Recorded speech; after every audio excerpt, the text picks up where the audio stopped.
With the authority of the Council, I shall now confer the degree of Doctor of the University. I call upon the Vice-Chancellor to make this presentation.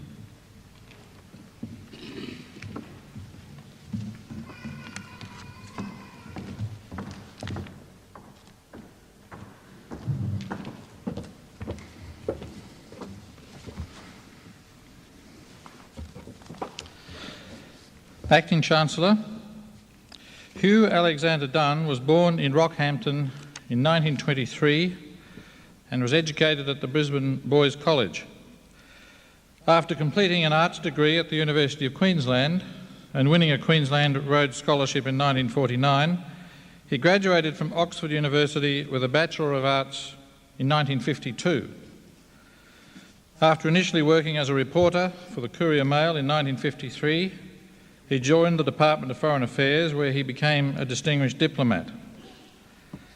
In a long and celebrated career spanning 30 years, he has travelled to most countries in the world and has filled a number of important diplomatic posts, including Ambassador to Taiwan from 1969 to 1972, Ambassador to Argentina from 1973 to 1976, High Commissioner to Kenya, Uganda and Seychelles, an ambassador to Ethiopia from 1978 to 1980, an ambassador to the People's Republic of China from 1980 to 1984.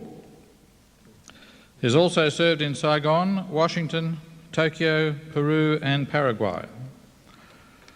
Mr. Dunn's outstanding contributions in the field of international relations and in the development of Australian relations with China were recognised in 1985 when he was made an Officer of the Order of Australia. In 1984, Griffith was privileged to welcome Hugh Dunn when he joined the then School of Modern Asian Studies as visiting professor. Professor Dunn's association with the university in this capacity and subsequently as honorary professor continued until 1991, and I'm happy to say has been renewed in 1992. During this period, he edited the quarterly magazine on Sino-Australian relations called Action China, publication of the Australia-China Council. Funding from that council enabled the university to employ editorial and other staff to assist Hugh Dunn in the preparation of this publication. Hugh Dunn was responsible for organising two very successful conferences at the university: the 1985 Conference on Sino-Australian Relations and the 1987 Conference on Chinese Language Teaching, the proceedings of which were co-edited by Hugh Dunn for publication by the university's Centre for the Study of Australian-Asian Relations. Three other works written by him during this time also published by CSER: The Shaping of a Sinologue of Sorts, secondly, Conversations about Tibet, and Conversations about Taiwan. He was instrumental in arranging an exchange agreement between the Shanghai Academy of Social Sciences and the university in 1990. The university has also benefited indirectly from Hugh Dunn's membership during this time of a number of important government advisory bodies. He was a member of the Australia-China Council and the Queensland-China Council, chairman of the Brisbane China Committee, an invited member of the executive of the Queensland branch of the Australia-China Chamber of Commerce and Industry, and president of the Queensland branch of the Australian Institute of International Affairs. Hugh Dunn has undoubtedly made a profound contribution to the enhancement of this university's reputation as the leading Australian university for the study of Asia and Australian-Asia relations. It is especially fitting that the Council of Griffith University should honour Hugh Dunn in recognition of his distinguished contributions to Australia generally and to this university in particular. Acting Chancellor, it is with great pleasure that I present to you Hugh Alexander Dunn AO for admission to the degree of Doctor of the University.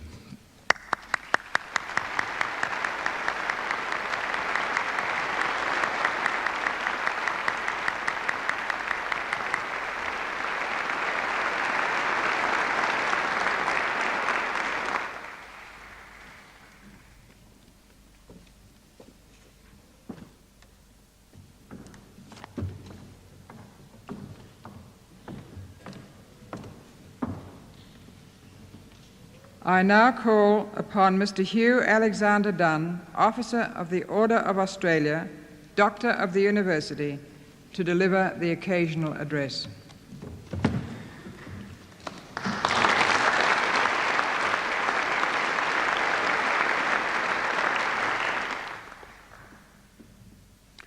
Acting Chancellor, Vice-Chancellor, Mr. Dean, staff and students, graduates, friends of Griffith University.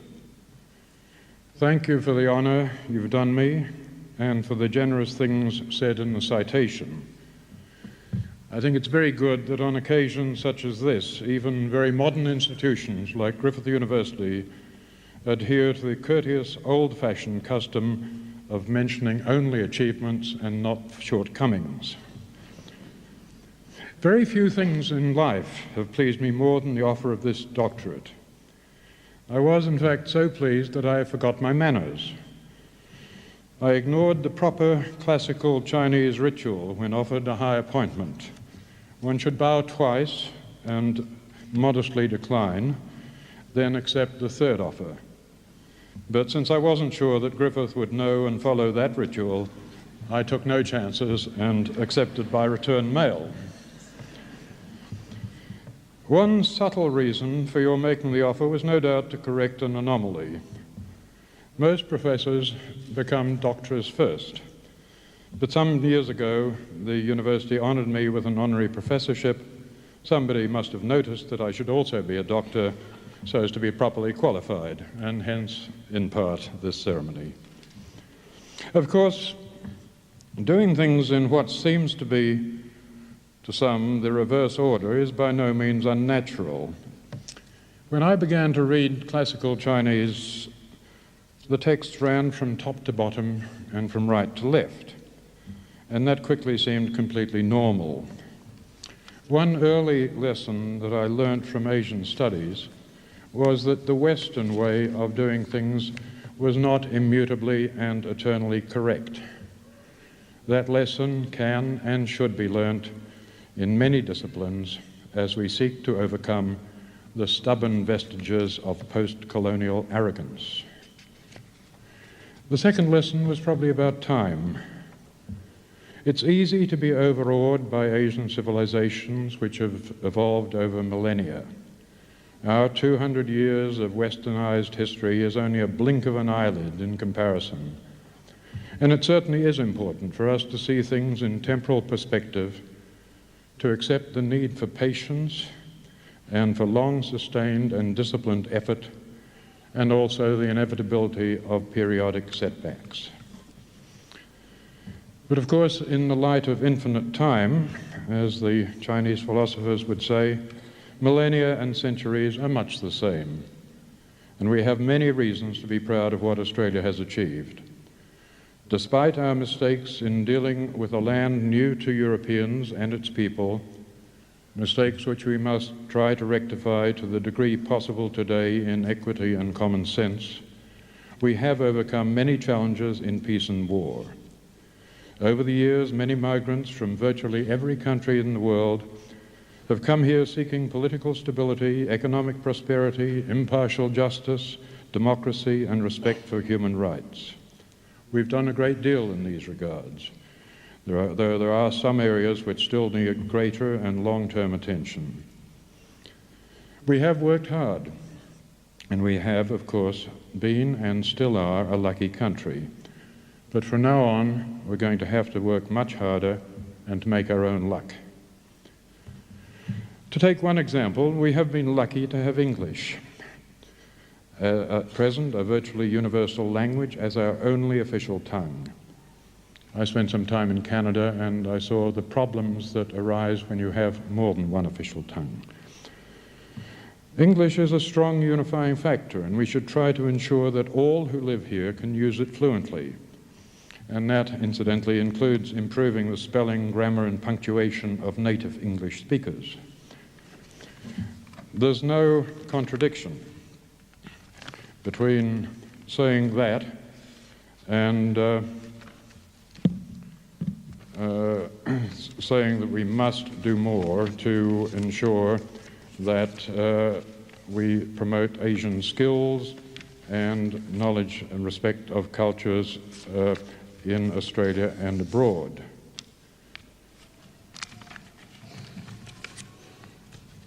I regret to say the challenges we have faced until recently, and there have been many of them, while often major, have been comparatively straightforward and susceptible to definition. To define problems is the first step towards solution. One current difficulty we face, I think, is that the challenges we have to meet today are more diffuse, more complicated, and more interrelated both domestically and internationally than in the past. Therefore, they're harder to define in terms which can lead to practical solutions. Yet we must define them if we're to regain material prosperity and also to develop greater intellectual prosperity, which is even more important. One and only one of the many challenges we face is obviously that of fully accepting, emotionally as well as rationally, that Australia is not one of the British Isles which has unfortunately drifted away to the other side of the world. Just over 50 years ago, we learnt the hard way that as a part of the Asia-Pacific region, we shall forever be closely and quickly involved in the political, economic, and strategic affairs of our region. Being an island, and that's luck again, we may at times, and if we wish, be able to distance ourselves to some degree from those affairs. But we will always need to understand them and their underlying causes and to try to take advantage of or to avoid their consequences. The graduates here and their predecessors prove that Griffith University has already played a notable part in preparing Australians and particularly Queenslanders to meet this challenge. The vision of Griffith's founders, and in particular of that most remarkable man, the first Chancellor, Sir Theodore Bray, and the work of early academics and administrators laid very good foundations. Much has been done since then, and I'm sure Griffith will play its full part in the much that remains to be done. There has, in fact, already been encouraging progress in Asian studies in Queensland, and the acting Chancellor referred to the progress that is being made in many areas. My own first-hand perspective of time of what has been achieved dates intermittently, since I wasn't in Queensland all the time, from the end of the Second World War, and it's clear to me that much of the initial inertia about Asian studies has been overcome and that the pace is now quickening. World War II produced or brought to light some highly competent translators and interpreters of Japanese for the armed services, and some of them were in the unit I was in. But few of them, I think, found use for their skills immediately thereafter in academia or business. Australia had other concerns, particularly with post-war reconstruction and the absorption of many migrants, almost all of them from Europe. We did not, we couldn't shut Asia from our minds, but involvement in wars in Korea, Malaysia, Vietnam, the China-Taiwan problem, and so on, while obviously calling for Asia knowledge and skills, led some to believe that we might be wise to avoid excessive involvement there. And our ethnic ties with Europe were, of course, very strong. Yet when Japan's Jimu Irai boom really got going in the late 1950s, the shape of things to come started to emerge. The commercial opportunities there and potentially elsewhere became increasingly apparent and obviously called for action. But things were still fairly slow in Queensland. It was only in 1966, 21 years after World War II ended, and even then, after some fairly bitter opposition, that Asian studies started to be taught at tertiary level at the University of Queensland.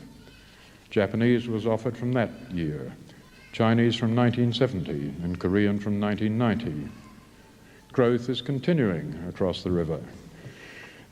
Is it across the river? Yes. The figures for 1992 indicate that some hundreds of students are undertaking Asian studies at all levels there now. And it is, as I look back, of interest, at least it's of interest to me, to recall that in 1948, the year I graduated from UQ, Asian studies were not offered there at all. In fact, the odd situation arose that I went from Queensland to England to learn Chinese. In recent years, of course, as we all know, and as the Acting Chancellor has told us, Griffith University has developed very quickly into a most major centre of Asian studies. In its first year, 1975, there were 93 full-time and 30 part-time students. There were just over 400 in 1975, 580 in 1987, and well over, almost 1,100 are registered for this year, 346 in first year alone. I understand that that figure includes those taking the joint degree courses, but not those simply studying language at another campus than Nathan.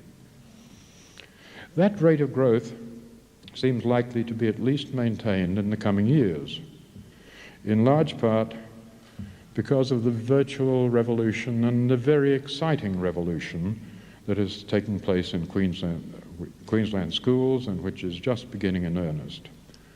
This year, there are 30,950 students enrolled for Asian studies in 325 primary and 116 secondary schools. Japanese, Chinese, or Indonesian language is offered in some. And it seems likely that those numbers will grow much further, provided that the policies that have started this revolution, this greatly to be welcomed revolution, are not greatly changed.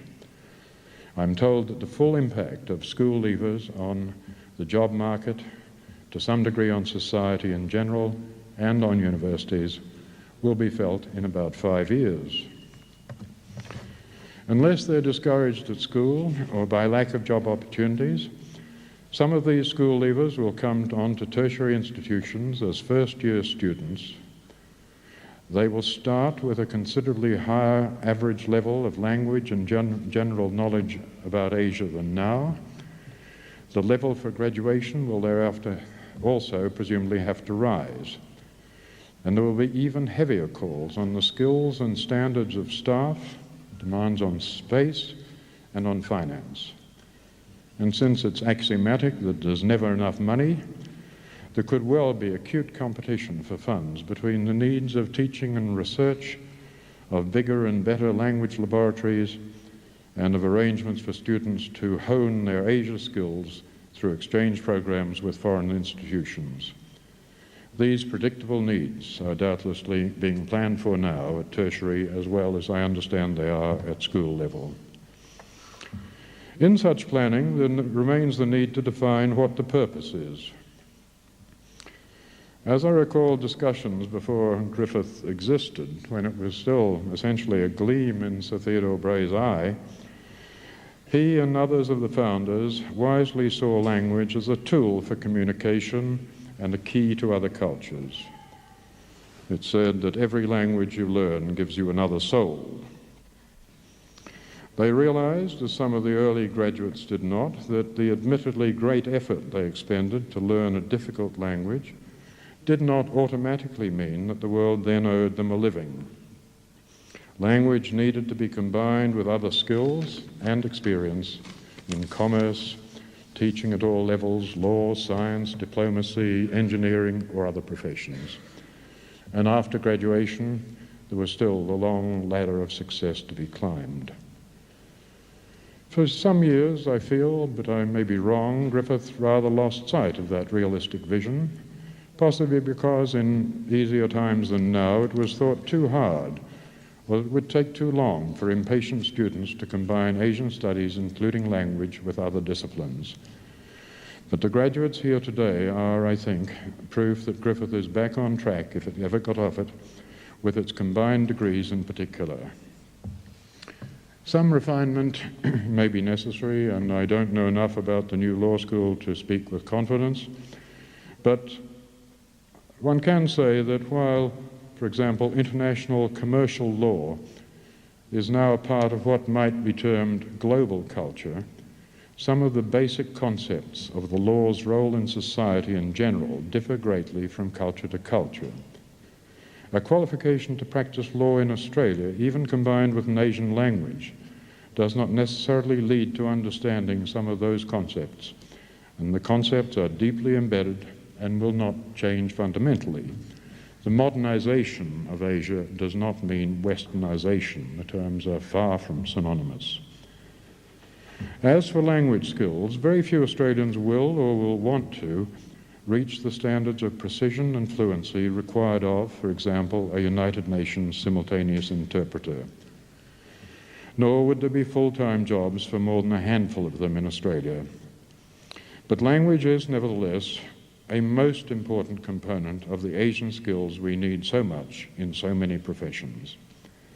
We need to be able, at the very least, to chat with our foreign colleagues about our specialized business. And also, it's very important to get to know them as people and not just people that we talk business to. They have much to tell us.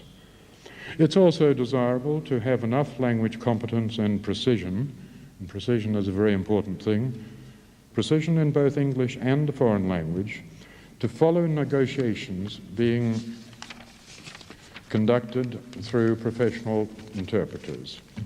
It's necessary to notice, to pick up the omissions, the mistranslations, the distortions, which all too often need correction. If in your negotiations these things are left uncorrected, such mistakes can lead to irritating, time-consuming, and very costly misunderstandings and confusion. And of course, of at least equal practical importance, some would say even more, for people doing business with Asia are the background studies. We need to know about the other worlds of history, of culture, of ethics and customs in which our foreign colleagues and partners, and sometimes our foreign opponents, live. With knowledge of such background and sensitivity to it, we're much better placed to deal with Asia in all its strength, depth and diversity. Asian studies, both of language and background, are of course also of practical value to those who will not make their living by dealing with Asia or with Asians there.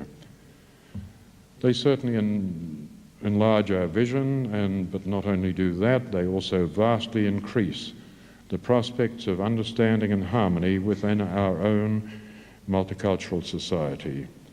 Through such studies, new and stimulating strands will be worked into the complex web of our own evolving culture, and all of us will be enriched. There'll never be a final pattern for that culture, since if culture doesn't evolve, and this is a truism, if a culture doesn't evolve, it dies. I, for one, look to the day when Australia will be increasingly able to communicate easily and on terms of equality with our neighbours, to the day when many of the present and continuing fences of incomprehension have fallen like the Berlin Wall. While cleaving strongly to our own language and standards and evolving culture, we should work to know much more about the great events in Asian history and, even more important, about their causes. I hope, though I may not live to see it, to see many more Australians enjoying the poetry of Du Fu as much as Dante, that they will go sightseeing with Hokusai as happily as with Holbein, and that they will revel in the rhythms of ragas as well as Rigoletto. The first steps of this long 10,000 league journey have been taken, and I certainly congratulate all the things that Griffith University has done since its foundation, and I certainly congratulate today's graduates most warmly. You will live to see vast progress along that long road, and I wish you well with the tasks, and I wish you well with the very many great pleasures ahead. Thank you.